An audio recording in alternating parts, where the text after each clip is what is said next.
السلام عليكم ورحمة الله تعالى وبركاته. مرحبا متابعينا الأعزاء، ورجعنا لكم بسلسلة السيناريوهات المحتملة لتأهل منتخباتنا العربية من دور المجموعات في كأس العالم قطر 2022. واليوم حلقتنا الثالثة، الحلقة اللي راح نحكي فيها عن منتخب المغرب وكيف فينه يتأهل من دور المجموعات. وللعلم بالحلقة الأولى والثانية حكيت عن منتخب السعودية ومنتخب قطر. إذا بدك تشوف الحلقة راح يكون الرابط في أسفل الوصف أو راح يظهر قدامك على الشاشة. وقبل ما نبلش يا ريت تدعموني وتشتركوا في القناة ونقدر نوصل هذا الفيديو ل 50 لايك، لأنه دعمكم هو مهم كتير بهاي الفترة وبيخليني استمر وابذل مجهود إضافي لحتى أوصلكم كأس العالم بطريقة مختلفة. مثل ما قلت بالحلقات الماضية إنه ترتيب مباريات المجموعة بيكون أهم من الأسماء الموجودة في المجموعة. يعني مثلا تلعب مع منتخب قوي في الجولة الأولى وتخسر قدامه بنتيجة كبيرة، هذا الشيء رح ينعكس بالسلب على بقية مباريات المجموعة. أما بالجانب المقابل إذا لعبت مع فريق من مستواك وقدرت تربح عليه في الجولة الأولى، هذا الشيء رح يكون دافع كبير لك في المباريات القادمة، ورح تلعب مع الفريق القوي وانت عم تعطي 200%. وليش لا، ممكن تربح عليه. حتى المنتخب المغربي منتخب قوي وعنده أسماء كبيرة وقادر ينافس في هاي المجموعة ويتأهل للدور الثاني. لا شك إنه المنتخب المغربي كان في عنده مشاكل في الفريق، بس مع تغيير المدرب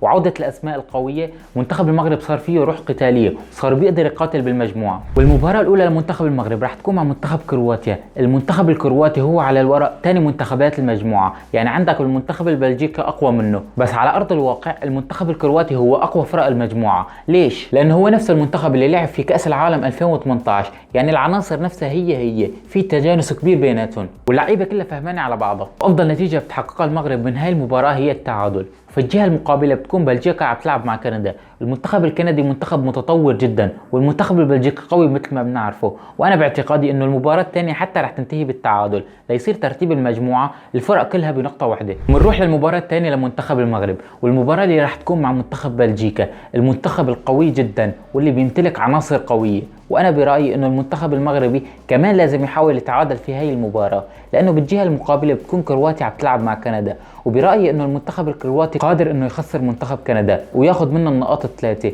ليكون ترتيب المجموعة كرواتيا بالصدارة ب4 نقاط، يليها المغرب بنقطتين وبلجيكا بنقطتين والمنتخب الكندي بنقطة واحدة. وبنروح للمباراة الثالثة للمنتخب الكرواتي في هاي المجموعة، المباراة اللي راح يلعب فيها مع منتخب كندا. وانا برأيي اذا ارادت المغرب تتأهل من هاي المجموعة فلازم ولا بد تربح على منتخب كندا، لانه بالجهة المقابلة بتكون كرواتيا عم تلعب مع بلجيكا وما بنعرف ايش بصير بهاي المباراة. بس المنتخب الكرواتي قادر يحقق نتيجة ايجابية على منتخب بلجيكا، واذا ما حقق خليه يتعادل بهاي المباراة ليكون ترتيب المجموعة كرواتيا بالصدارة ب6 نقاط او 7 نقاط، ومنتخب المغرب بالمركز الثاني ب5 نقاط، ومنتخب بلجيكا بالثالث، ومنتخب كندا بالرابع. وهيك بيكون تأهل المنتخب المغربي للدور الثاني في كأس العالم. والف مبروك لأسود الأطلس، المنتخب اللي قادر يتأهل من دور المجموعات، ونحن كلنا ثقة بالمنتخب المغربي. ولهون بكون وصلت لنهاية الحلقة، وإذا عجبتكم الحلقة لا تنسوا تحطوا لايك وتشتركوا بالقناة، تستنوا الحلقة الأخيرة من هاي السلسلة اللي راح أحكي فيها عن منتخب تونس. وبالنهاية ما بقول غير الله يوفق المنتخبات العربية في كأس العالم، وإلى اللقاء.